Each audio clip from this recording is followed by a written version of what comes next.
Hi hello வணக்கம். இது உங்கள் சினிஸ்டார். இசைப்புயல் ஏஆர் ரஹ்மான் அனிருத்துக்கு அறிவுரையை வழங்கியிருக்கிறார். காதலிக்க நேரமில்லை படத்தின் இசை மற்றும் ட்ரெய்லர் வெளியீட்டு விழாவில் இசையமைப்பாளர் ஏஆர் ரஹ்மான் அனிருத்துக்கு அறிவுரையை வழங்கியிருக்கின்றார். அனிருத்தை பொறுத்தவரையில் இந்திய திரைத்துறையில் இசையமைப்பாளராக அறிமுகமாகி பாடகராகவும் வெள்ளித்திரையில் சில கௌரவ தோற்றங்களிலும் நடித்து வருகின்றார்.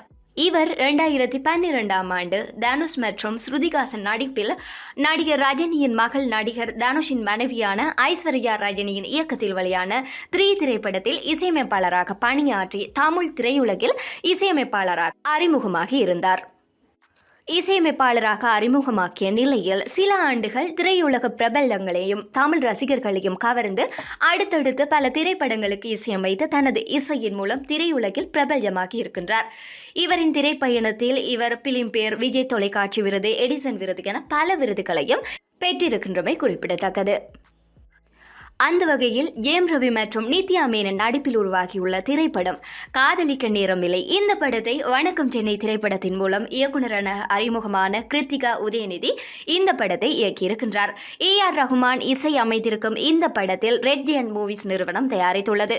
இந்த படம் பொங்கல் பண்டிகையை முன்னிட்டு வருகின்ற 14ஆம் தேதி திரையரங்குகளில் வெளியாக இருக்கின்றது. இந்த படத்தின் இசை மற்றும் ட்ரெய்லர் வெளியீட்டு விழா நேற்று சென்னையில் நடைபெற்றது.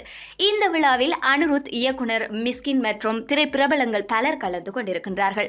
அப்போது ஏஆர் ரஹ்மான் இசையமைப்பாளர் அனிருத்துக்கு அறிவுரை ஒன்றை வழங்கியிருக்கின்றாராம். அதாவது, இப்போது அனிருத் நன்றாக இசையமைக்கின்றார், பெரிய படங்களுக்கு ஹிட் கொடுக்கின்றார்.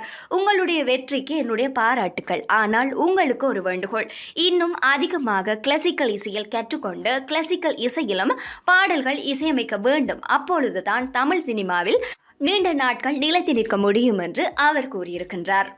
தமிழ் சினிமாவை பொறுத்தவரையில் அனிருத் பெரும் டிமாண்ட் உள்ள ஒரு இசையமைப்பாளராக இருந்திருக்கின்றார். ஆனாலும் சமீப காலமாக பல படங்களில் இவர் அமைக்கின்ற பாடல்கள் ஒரே மாதிரியாக உள்ளதாகவும் காப்பி அடித்தது போல இருப்பதாகவும் தொடர்ந்து விமர்சனங்களுக்கு உள்ளாகித்தான் வருகின்றார். அந்த வகையில் இசையமைப்பாளரான ஏஆர் ரஹ்மான் அனிருத்துக்கு கூறிய இந்த அறிவுரை அனிருத்த திரையுலக வாழ்க்கையிலும் சரி, சினிமா வாழ்விலும் சரி, கலையுலகிலும் சரி எவ்வாறான மாற்றத்தை எல்லாம் ஏற்படுத்த போகின்றது என்று நாங்கள் பொறுத்திருந்து பார்ப்போம்.